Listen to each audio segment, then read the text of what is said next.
banking law. Today, I am going to discuss on the topic evolution of modern banks in India. Banking system occupies an important place in a nation's economy. A banking institution is indispensable in a modern society. It plays a vital role in the economic development of a nation. In India, though the money market is still characterized by the existence of both the organized sector and the unorganized sector. Institutions in the organized sector plays a vital role.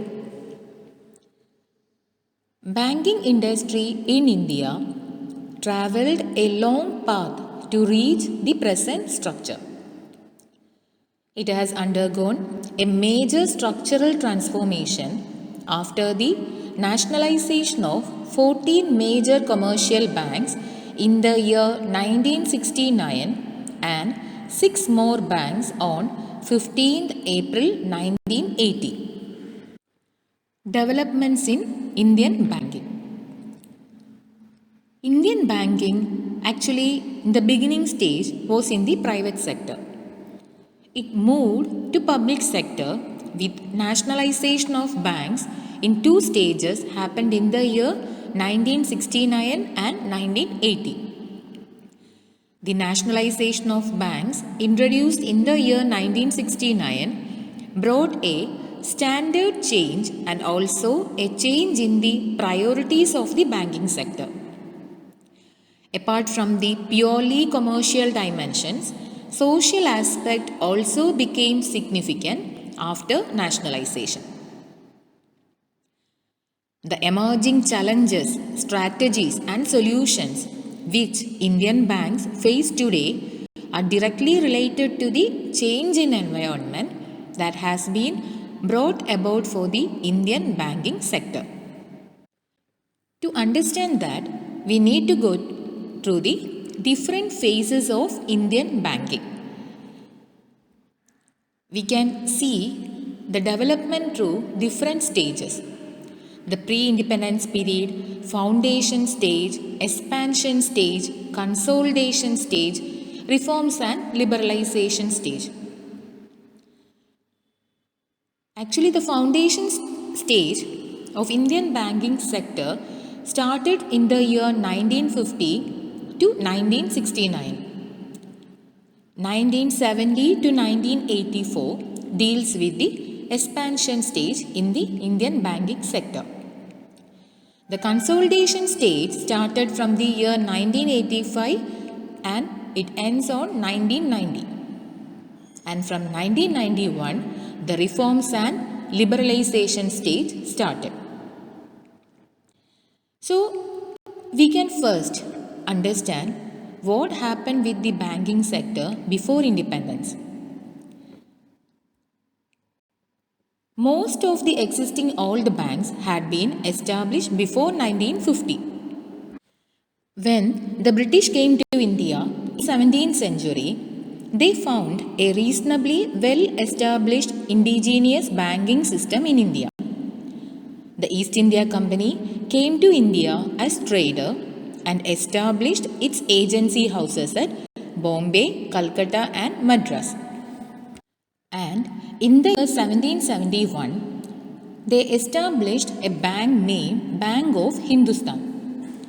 But it could not survive due to failure of its parent firm and was collapsed in the year 1832.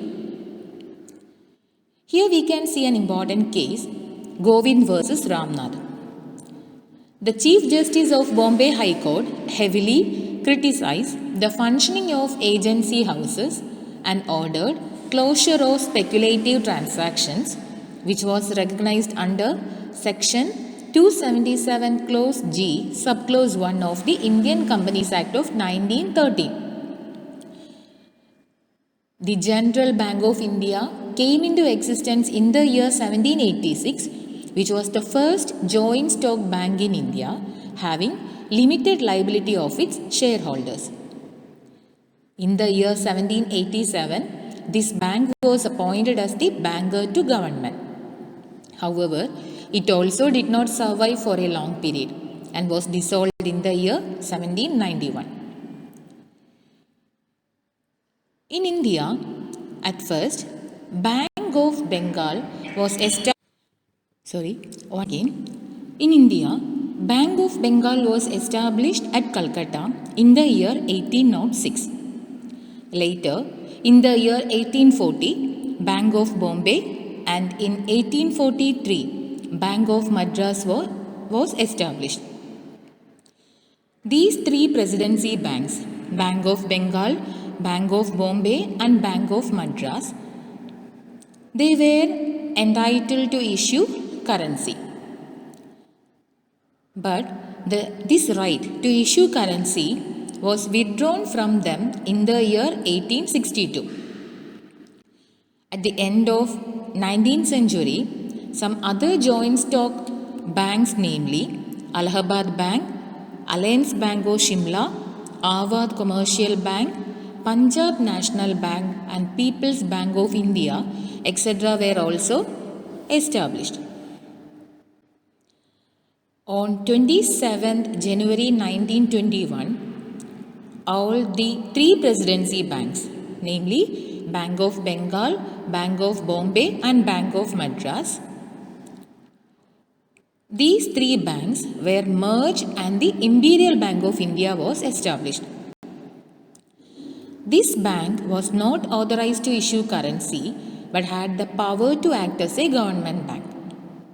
This was also authorized to function as a clearing house and for the management of public debts. The State Bank of India was established by the nationalization of Imperial Bank of India in the year 1955 on the recommendation of All India Credit Service Committee.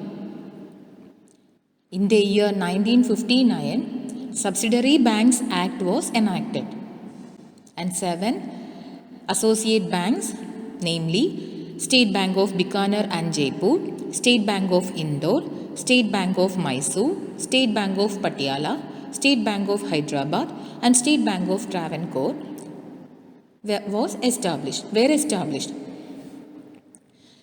State Bank of Saurashtra, which was the subsidiary bank of State Bank of India, merged with SBI in the year 2008. The very next year, State Bank of Indore also merged with SBI. And the remaining associate banks, they also merged with SBI and it came into effect from 1st April 2017. The SBI had non-banking subsidiaries also. It includes SBI Capital Markets Limited, SBI Cards and Payment Services Private Limited, SBI Life Insurance Company Limited and SBI Mutual Fund. And presently, State Bank of India is an Indian multinational public sector bank and financial services statutory body headquartered in Mumbai, Maharashtra. State Bank of India is the 43rd largest bank in the world and ranked 221 in the Fortune Global 500 list of the world's biggest corporations of 2020, being the only Indian bank on the list. It is a public sector bank and the largest bank in India. The bank descends from the Bank of Calcutta, founded in the year 1806, the Imperial Bank of India, making it's the oldest commercial bank in the Indian subcontinent. By this, today's class came to an end. We can continue the evolution of Indian banking sector in the next class. Thank you.